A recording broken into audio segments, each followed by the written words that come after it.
Hi everyone. So in this video, we're going to talk about the non-parametric tests. And to begin with, so what exactly is a non-parametric test? I hope you all remember that in statistics, we usually deal with the four scales of measurement: nominal, ordinal, interval, and ratio. In case of nominal and ordinal, data are generally categorical and ranked. Most of the statistical techniques requiring mean or variance computations fail to work because obviously in nominal and ordinal data, such mean or variance do not make sense.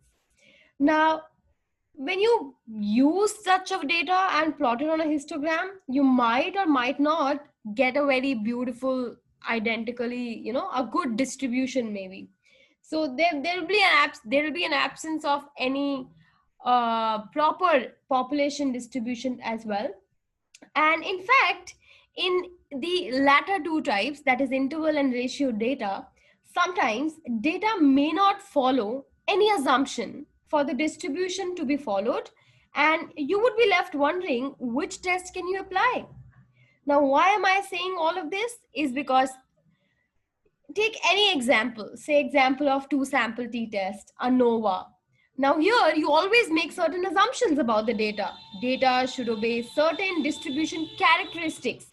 You make assumptions about the population from which the sample has been drawn. Example, we usually assume that the population distribution is normally distributed. So all these tests, the t-test, the ANOVA, the chi-square, these are primarily dealing with all those data about whom we're aware that, okay, the population looks like this. The population parameter exists, okay? So which is why we call all these tests as parametric tests, okay? So parametric tests are where the word parameter relates to the population characteristic, which is usually the mean, the population variance, population distribution, etc.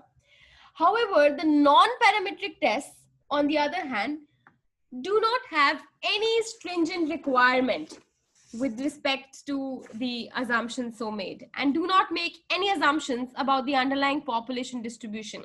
So which is why we also call them as the distribution free test. However, they're less sensitive than their more powerful parametric cousins and may fail to detect differences between groups that actually exist. So, but despite this disadvantage in the non-parametric test, when you have some data of ordinal rank type basically, or nominal data, or any data which is subject to a lot of outliers, or the data has been measured imprecisely, you can conduct non-parametric tests without making major assumptions about their population distributions. They're also useful when you have a very small sample, say a sample size of less than 30. So usually we go by that standard rule of thumb. Now, when I'm going to talk about the non-parametric tests, having a look at or a glance through these slides pays us a lot. So parametric test, as you can read, is a test whose model specifies certain conditions about the parameters of the population from which the research sample was drawn. Up until now, you always have been taught this beautiful scenario. For example, when we're always, when we're doing ANOVA, we know that how the population looks like. Then we try to make the null hypothesis about population mean. So your null hypothesis is also about population mean. But now, what if you don't know if there is a population mean? What if you don't know if your population follows certain distribution or not? So in such a scenario, we have to resort to the non-parametric test. So the conditions which are usually required for a parametric test are as follows. The observations must be independent. So basically your sample should be coming from a population whose observations are independent. The observations must be drawn from a normally distributed populations. So this is also one strict assumption. These populations must have the same variance. Variables involved must have been measured in at least an interval scale, or I should say a likely ratio scale. Basically, all these conditions are conditions which are required for you to run a parametric test. However, a non-parametric statistical test is a test whose model does not specify conditions about the parameters of the population. Because we don't know about the population, as simple as that. So they don't require a measurement so strong as that required for the parametric test. So for the parametric test, you would be required to find out mean from the sample and then compare it to the population mean, for example, or probably finding sample variance, then comparing with the population variance.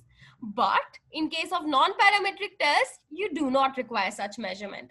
More so, your data cannot be subject to mean or variance calculations. It's likely to be nominal and ordinal. Okay, their mean and variance do not make sense. Most non-parametric tests apply to data in an ordinal scale, and some apply to data in the nominal scale.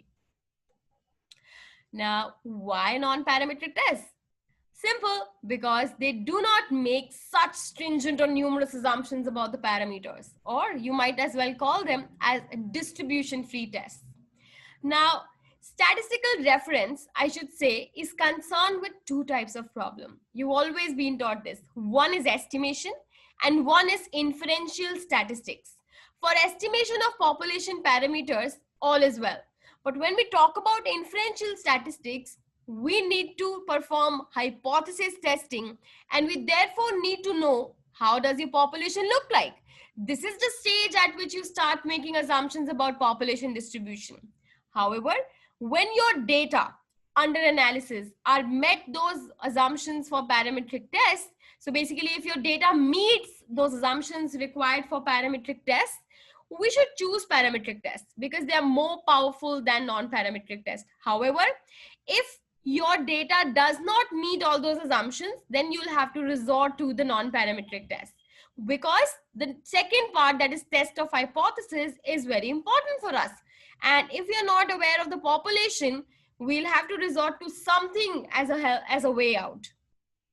So non-parametric tests focus on order or ranking. The data are changed from scores to ranks or signs, as we'll come across gradually.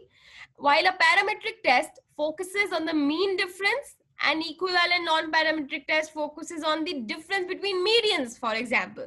So they've given a classic example that while the parametric test is going to talk about the mean difference, its non-parametric counterpart will be discussing about the median difference. So this pays, we must pay a little attention on this table. So your data is usually of the four types: nominal, ordinal, interval, ratio. And these are all the defining relations which can be performed on either of the data type. For example, in nominal, the only thing about nominal is categorical. So the only equivalence relationship holds. Then we have ordinal, in which one more property comes into play, that is of the rank order. So greater than is also there.